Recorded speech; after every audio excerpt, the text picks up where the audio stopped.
Welcome to YouTube channel GK GS with Manish sir. आज 4 अक्टूबर 2023 है और आज की जितने भी महत्वपूर्ण करंट अफेयर होंगी वो हम इस वीडियो में डिस्कस करेंगे। इस वीडियो का पीडीएफ आपको टेलीग्राम पे मिलेगा जिसका लिंक वीडियो के डिस्क्रिप्शन बॉक्स में है साथी। तो आइए शुरू करते हैं आज का महत्वपूर्ण करंट अफेयर। आज का पहला प्रश्न है, विश्व प्रकृति दिवस कब मनाया जाता है? तो यह मनाया जाता है साथियों 3 अक्टूबर को विश्व प्रकृति दिवस। अंतर्राष्ट्रीय वृद्धजन दिवस कब मनाया गया? 1 अक्टूबर को। विश्व शाकाहारी दिवस कब मनाया गया? 1 अक्टूबर को मनाया गया। अंतर्राष्ट्रीय कॉफी दिवस 1 अक्टूबर को मनाया गया। अंतर्राष्ट्रीय अहिंसा दिवस कब मनाया गया? 2 अक्टूबर को। और विश्व आवास दिवस भी 2 अक्टूबर को मनाया गया साथियों। अगला प्रश्न हमारा है, सीमा सुरक्षा संगठन अर्थात बॉर्डर रोड ऑर्गेनाइजेशन के नए अध्यक्ष कौन बने हैं? तो ये बने हैं रघु श्रीनिवासन साथियों। कौन बने हैं? रघु श्रीनिवासन बने हैं बीआरओ के नए चेयरमैन साथियों। बीआरओ बॉर्डर रोड ऑर्गेनाइजेशन, इसका हेडक्वार्टर है नई दिल्ली में और इसकी स्थापना हुई थी 7 मई 1960 को साथियों। कब हुई थी? 7 मई 1960 को बीआरओ की स्थापना हुई थी। देखो साथियों, table tennis of India federation की अध्यक्ष कौन है? मेघना अहलावत है। रेलवे बोर्ड के अध्यक्ष और सीईओ कौन है? जया वर्मा सिन्हा है और यही साथियों पहली महिला अध्यक्ष है रेलवे बोर्ड की और सीईओ भी है। प्रेस ट्रस्ट ऑफ इंडिया के नए अध्यक्ष कौन है? के एन शांता कुमार है। प्रेस इंफॉर्मेशन ब्यूरो के नए प्रमुख कौन बने हैं? मनीष देसाई बने हैं साथियों। केंद्रीय प्रत्यक्ष और सीमा शुल्क बोर्ड के नए अध्यक्ष बने हैं संजय कुमार अग्रवाल। रेलवे सुरक्षा बल के महानिर्देशक बने हैं मनोज यादव। नबार्ड के नए अध्यक्ष हैं साझी केवी। भारतीय तटरक्षक बल के 25वें महानिर्देशक है राकेश पाल। हिंदू ग्रुप की नए अध्यक्ष बनी है निर्मला लक्ष्मण साथियों। अशोक लीलैंड के नए एमडी एंड सीईओ बने हैं कौन? चीनू अग्रवाल बने हैं साथियों। बॉम्बे स्टॉक एक्सचेंज के एमडी एंड सीईओ कौन बने हैं? सुब्रमण्यम राममूर्ति बने हैं। एलआईसी के नए चेयरमैन है सिद्धार्थ मोहंती। सीबीआई के नए निर्देशक है प्रवीण सूद। ट्विटर के नए सीईओ कौन है? Linda Yaccarino. और संघ लोक सेवा आयोग के अध्यक्ष कौन है? तो मनोज सोनी है साथियों, संघ लोक सेवा आयोग के अध्यक्ष। भारतीय प्रतिस्पर्धा आयोग की पहली महिला चेयरपर्सन कौन है? रवनीत कौर। यूको बैंक के एमडी कौन है? अश्वनी कुमार साथियों। और मौसम विज्ञान संगठन के नए अध्यक्ष कौन बने हैं? तो अब्दुल्ला अल मंडोस बने हैं। कौन बने हैं? अब्दुल्ला अल मंडोस साथियों। अगला प्रश्न आपका है, सेफ अंडर 19 फुटबॉल चैंपियनशिप किसने जीता है साथियों? तो भारत ने जीता है और पाकिस्तान था उप विजेता साथियों। अब सेफ अंडर 19 फुटबॉल का आयोजन कहाँ हुआ था? तो देखो साथियों, भारतीय टीम ने नेपाल की राजधानी काठमांडू में सेफ अंडर 19 फुटबॉल चैंपियनशिप का खिताब अपने नाम किया है साथियों। कहाँ पर? तो नेपाल की राजधानी में साथियों, काठमांडू में इसका आयोजन हुआ था। पाकिस्तान को हराकर साथियों भारत ने जीता। अब अगला साथियों टॉपिक हमारा है फुटबॉल। देखो फुटबॉल का जन्म कहाँ हुआ था? इंग्लैंड में हुआ था। फुटबॉल की सर्वोच्च संस्था का नाम है फीफा। फीफा का फुल फॉर्म है federation international D football association, जिसका हेडक्वार्टर है ज्यूरिख स्विट्जरलैंड में साथियों। फीफा की स्थापना हुई थी 21 मई 1904 को। फीफा के प्रेसिडेंट कौन है? गियानी इन्फेंटिनो है साथियों। DCM trophy, Durand cup, rovers cup, BC Roy trophy, Santosh trophy, IFA shield cup, Subroto Mukherjee cup, sir Ashutosh Mukherjee trophy और मर्डेका कप का संबंध किस खेल से है? फुटबॉल से है साथियों। फुटबॉल में, हॉकी में और क्रिकेट में खिलाड़ियों की संख्या कितनी है? 11 है। रग्बी फुटबॉल में 15 खिलाड़ी है। बेसबॉल और खो खो में 9 खिलाड़ी है। जिम्नास्टिक में 8 खिलाड़ी है। वाटर पोलो, कबड्डी और नेटबॉल में 7 खिलाड़ी है। वॉलीबॉल में 6 खिलाड़ी है। बास्केटबॉल में 5 खिलाड़ी है। और पोलो में कितने खिलाड़ी हैं साथियों? तो 4 खिलाड़ी है पोलो में। अगला प्रश्न हमारा है, पियरे, फ्रैंक और एनी, इनमें से साथियों किस क्षेत्र में इन्हें नोबेल पुरस्कार दिया गया है? साथियों मैंने क्या बोला? पियरे, फ्रैंक और एनी, इन्हें किस क्षेत्र में नोबेल पुरस्कार 2023 जीता है साथियों? तो फिजिक्स के क्षेत्र में। पियरे, फ्रैंक और एनी साथियों, इन तीनों को किस क्षेत्र में दिया गया है नोबेल पुरस्कार? तो फिजिक्स के क्षेत्र में दिया गया है 2023 का नोबेल पुरस्कार साथियों। देखो पियरे एगोस्टिनी, फ्रैंक क्रॉस और एनी एल हुइलियर को पदार्थ के इलेक्ट्रॉन गति विद्यमान का अध्ययन करने के लिए प्रकाश के ऑटो सेकंड प्लस उत्पन्न करने के प्रयोगी विधि के लिए दिया गया है नोबेल पुरस्कार साथियों फिजिक्स के क्षेत्र में। देखो साथियों, देखो कैटालीन कारिको और ड्रू वीसमैन को चिकित्सा के क्षेत्र में नोबेल पुरस्कार दिया गया। इस क्षेत्र में चिकित्सा के क्षेत्र में दिया गया है कैटालीन कैरिको और ड्रू वीसमैन को साथियों चिकित्सा के क्षेत्र में। अब नोबेल पुरस्कार साथियों, तो नोबेल पुरस्कार स्वीडिश वैज्ञानिक अल्फ्रेड नोबेल की याद में 1901 से दिया जा रहा है। नोबेल पुरस्कार कब से दिया जा रहा है? 1901 से।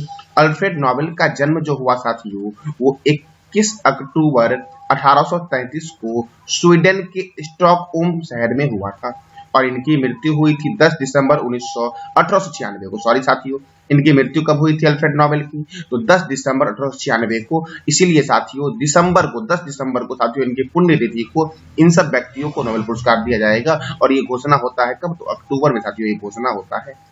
अब साथियों देखो, 9 वर्ष की उम्र में यह अपने परिवार के साथ रूस चले गए थे। कौन? Alfred Nobel.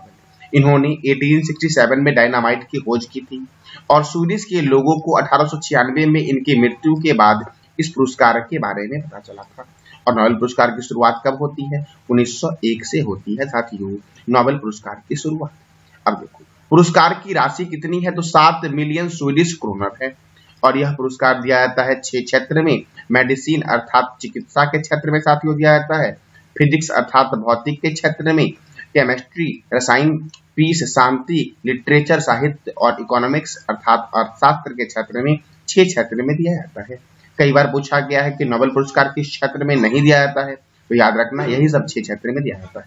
देखो साथियों, अर्थशास्त्र के लिए नोबेल पुरस्कार सर्विसेज रिक्स बैंक स्वीडिश बैंक द्वारा अपनी 300वीं वर्षगांठ के उपलक्ष्य में 1867 में आरंभ किया गया था। नोबेल पुरस्कार सर्विसेज रिक्स बैंक की स्थापना साथियों हुई थी। अब देखो अर्थशास्त्र का नोबेल साथियों पहली बार 1969 में प्रदान किया गया था। यानी कि आपने यहाँ से क्या सीखा कि जब नोबेल पुरस्कार की शुरुआत हुई थी उस समय साथियों 5 क्षेत्रों में नोबेल पुरस्कार दिया जा रहा था और छठा क्षेत्र जो हमारा बाद में जुड़ा वो कब जुड़ा? 1969 में जुड़ा।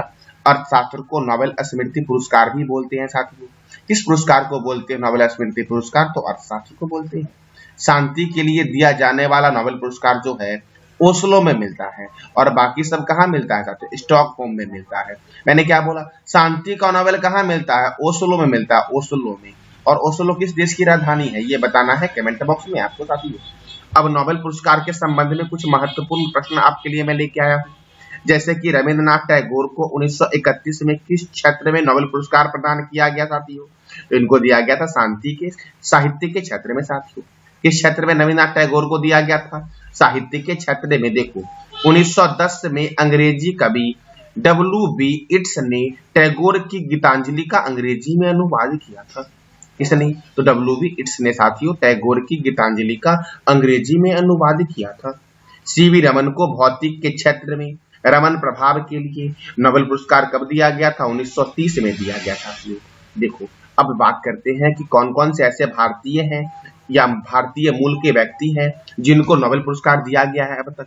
तो रविंद्रनाथ टैगोर को सबसे पहले दिया गया था 1913 में साहित्य के क्षेत्र में, डॉक्टर C.V. रमन को भौतिक के क्षेत्र में 1930 में, डॉक्टर हरगोविंद खुराना को चिकित्सा के क्षेत्र में 1968 में, मदर टेरेसा को शांति के क्षेत्र में 1979 में, डॉक्टर S. चंद्रशेखर को भौतिक के क्षेत्र में 1983 में नोबेल पुरस्कार दिया गया था, डॉक्टर अमर्त्य सेन को अर्थशास्त्र में 1998 में दिया गया, B.S. नायपॉल को साहित्य के क्षेत्र में 2001 में दिया गया, वेंकट रमन रामकृष्णन को रसायन विज्ञान के क्षेत्र में 2009 में दिया गया, कैलाश सत्यार्थी को शांति के क्षेत्र में 2014 में दिया गया साथियों। देखो 2014 में पाकिस्तान की मलाला यूसुफजई के साथ शांति का नोबेल पुरस्कार कैलाश सत्यार्थी को दिया गया था। अभिजीत विनायक बनर्जी को अर्थशास्त्र के क्षेत्र में 2019 में दिया गया था और इनका जन्म हुआ था 1961 में मुंबई में साथियों। ये भारतीय मूल के व्यक्ति हैं साथियों। देखो साथियों इन्होंने experiment approach to elevating global property पुस्तक के लिए साथियों इन्हें नोबेल पुरस्कार दिया गया था। किस क्षेत्र में? तो अर्थशास्त्र के क्षेत्र में साथियों। इसी पुस्तक में इन्होंने बहुत सारे कई सारे चीजों को अर्थशास्त्र के बारे में बताया था। देखो महात्मा गांधी को 5 बार 1937, 1938, 1939, 1947 और 1948 में शांति के नोबेल पुरस्कार के बारे में के लिए नॉमिनेट किया गया था, लेकिन इन्हें नहीं दिया गया साथियों।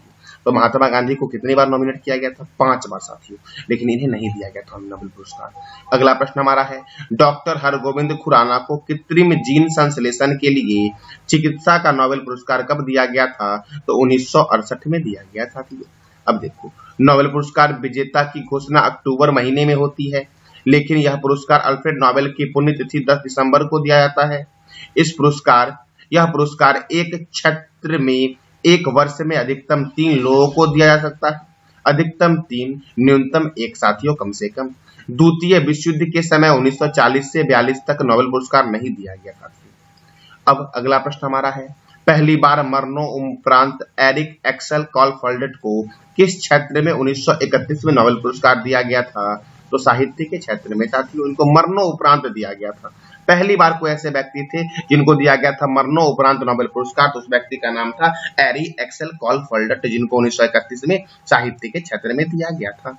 अगला प्रश्न हमारा है, निम्नलिखित में किस व्यक्ति को 1961 में मरणोपरांत शांति के क्षेत्र में नोबेल पुरस्कार दिया गया साथियों? तो उस व्यक्ति का नाम था डैग हैमरशोल्ड साथियों। इनको दिया गया था मरणोपरांत शांति के क्षेत्र में नोबेल पुरस्कार साथियों 1961 में। देखो, अब तक केवल ऐसे 2 व्यक्ति हैं जिनको साथियों मरणोपरांत यह पुरस्कार दिया गया था। एक थे एक्सेल कॉलफोल्डेट साहित्य के क्षेत्र में 1931 में, और एक थे डैग हैमरशोल्ड शांति के क्षेत्र में साथियों दिया गया था डैग हैमरशोल्ड को। और कब दिया गया था? तो मैंने बोला 1961 में दिया गया साथियों, सही कर लीजिएगा। कब दिया गया था? 1961 में दिया गया था डैग हैमरशोल्ड को। साथियों 1974 में मरणोपरांत नोबेल पुरस्कार दिया जाना क्या कर दिया गया? बंद कर दिया गया, यानी कि 1974 से मरणोपरांत पुरस्कार नहीं दिया जाता साथियों नोबेल पुरस्कार। अगला प्रश्न हमारा है, निम्नलिखित में किस व्यक्ति को 2 बार नोबेल पुरस्कार दिया गया साथियों? तो इनमें से सभी साथियों, मैडम क्यूरी को भी दिया गया है, लिनी पॉलिंग को भी दिया गया है, और फ्रेडरिक सेंगर को भी दिया गया है। इन तीनों को दिया गया है मरणोपरांत नोबेल पुरस्कार 2 बार। सॉरी साथियों, 2 बार इन तीनों को नोबेल पुरस्कार दिया गया, सही कर लेना। निम्नलिखित में किस व्यक्ति को 2 बार नोबेल पुरस्कार दिया गया है? तो मैडम क्यूरी को, लिनिंग पॉलिंग को और फ्रेडरिक सेंगर, इन तीनों को दिया गया साथियों 2 बार नोबेल पुरस्कार। और मरणोपरांत 2 व्यक्ति को दिया गया है, एक दिया गया साथियों, देखो मैंने बताया था कॉलफोल्डेट को, और एक दिया गया डैग हैमरशोल्ड को। इनको दिया गया 1931 में और इनको दिया गया 1961 में साथियों, सही कर लेना, टाइपिंग मिस्टेक यहाँ पर है साथियों। और मरणोपरांत नोबेल पुरस्कार कब बंद कर दिया गया? तो 1974 के बाद से यह नहीं दिया जाता है। देखो साथियों, मैडम क्यूरी को रेडियो सक्रियता यानी कि भौतिक की खोज के लिए 1903 में और 1911 में शुद्ध रेडियम रसायन के निष्कर्षण के लिए दिया गया था, यानी कि एक बार दिया गया फिजिक्स में और दूसरा बार दिया गया साथियों केमिस्ट्री में इनको। लिनिंग पॉलिंग को 1954 में हाइब्रिडाइज्ड कक्षीय सिद्धांत के लिए रसायन के क्षेत्र में, और 1962 में नाभिकीय परीक्षण निषेध एक्टिविटी यानी शांति के लिए इनको दिया गया था नोबेल पुरस्कार। जॉन वार्डिन को 1965 में ट्रांजिस्टर भौतिक के लिए साथियों, और 1972 में अतिचालकता के सिद्धांत के लिए भौतिक में ही दिया गया था नोबेल पुरस्कार।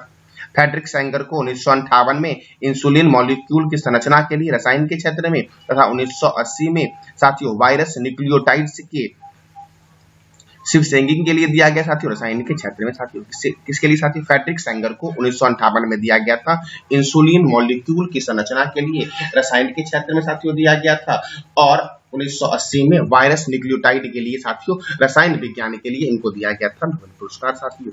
याद रखना, international committee of red cross को शांति का नोबेल पुरस्कार 3 बार दिया गया है, 1917 में, 1944 में और 1963 में साथियों। अब साथियों अगला प्रश्न हमारा है, मलाला यूसुफजई सर्वाधिक कम उम्र अर्थात 17 वर्ष में नोबेल पुरस्कार जीता है, यह किस देश की है? तो यह पाकिस्तान की है साथियों। देखो, मलाला यूसुफजई को कैलाश सत्यार्थी और मलाला यूसुफजई और कैलाश सत्यार्थी को शांति के क्षेत्र में नोबेल पुरस्कार 2014 में साथियों दिया गया था। सबसे कम उम्र में नोबेल पुरस्कार प्राप्त करने वाले पुरुष साथियों 25 वर्ष के हैं, जिसका नाम है लॉरेंस ब्रैंग, यह ऑस्ट्रेलिया के है और भौतिक के क्षेत्र में इन्हें नोबेल पुरस्कार दिया गया था। महिला में कौन है? तो मलाला यूसुफजई सबसे कम उम्र में, और पुरुष में कौन है? तो लॉरेंस ब्रैंग है साथियों। सर्वाधिक उम्र में नोबेल पुरस्कार विजेता जो है उनका नाम है जॉन गुडनफ, उनको ये अमेरिका के हैं और 97 वर्ष की अवस्था में साथियों इनको केमिस्ट्री के क्षेत्र में 2019 में नोबेल पुरस्कार दिया गया था। तो साथियों ये था हमारा नोबेल से संबंधित महत्वपूर्ण प्रश्न। अगला हमारा प्रश्न है, विश्व अंतरिक्ष सप्ताह किस दिन को घोषित किया गया साथियों? तो 4 से 10 अक्टूबर को घोषित किया गया है विश्व अंतरिक्ष सप्ताह साथियों। कुछ महत्वपूर्ण दिवस है साथियों। प्रवासी भारतीय दिवस 9 जनवरी, विश्व प्रवासी पक्षी दिवस 8 मई, विश्व हिंदी दिवस कब मनाया गया है? तो 10 जनवरी को मनाया गया है। राष्ट्रीय युवा दिवस मनाया गया 12 जनवरी को। राष्ट्रीय बालिका दिवस 24 जनवरी को। विश्व कैंसर दिवस 4 फरवरी को। राष्ट्रीय विज्ञान दिवस 28 फरवरी को। अंतर्राष्ट्रीय महिला दिवस 8 मार्च को। विश्व जल दिवस कब मनाया गया है? तो 22 मार्च को मनाया गया है। विश्व टीबी दिवस 24 मार्च। विश्व थिएटर दिवस 27 मार्च। विश्व स्वास्थ्य दिवस 7 अप्रैल। विश्व विरासत दिवस 18 अप्रैल। पृथ्वी दिवस कब मनाया गया है? तो 22 अप्रैल को मनाया गया है पृथ्वी दिवस। विश्व मजदूर दिवस 1 मई। विश्व संग्रहालय दिवस 18 मई। विश्व तंबाकू निषेध दिवस कब मनाया गया है? तो 31 मई को मनाया गया है साथियों ये था हमारा आज का महत्वपूर्ण करंट अफेयर, प्लस मैंने नोबेल पुरस्कार के बारे में बहुत सारी महत्वपूर्ण जानकारी आपको बताई। कल मैंने आपसे 3 प्रश्न किया था। पहला प्रश्न आपका था, देश का सबसे बड़ा रबर डैम किस नदी पर बना है? फल्गु नदी पर बना है। ट्विटर के सीईओ कौन है? Linda Yaccarino. और हैली शिखर सम्मेलन 2023 का आयोजन कहाँ हुआ है? तो खजुराहो मध्य प्रदेश में साथियों हैली शिखर सम्मेलन 2023 का आयोजन हुआ साथियों आज का आपका 3 प्रश्न है जिसका जवाब देना है कमेंट बॉक्स में आपको। हॉकी वर्ल्ड कप 2023 किसने जीता है? क्षेत्रफल की दृष्टि से बिहार का सबसे छोटा जिला कौन सा है? और तीसरा आपका है ध्यानचंद स्टेडियम भारत के किस शहर में स्थित है? तो इस तीनों प्रश्न का जवाब देना है कमेंट बॉक्स में आपको साथियों। जानकारी अच्छी लगी तो चैनल को लाइक करें, शेयर करें और सब्सक्राइब करें। धन्यवाद।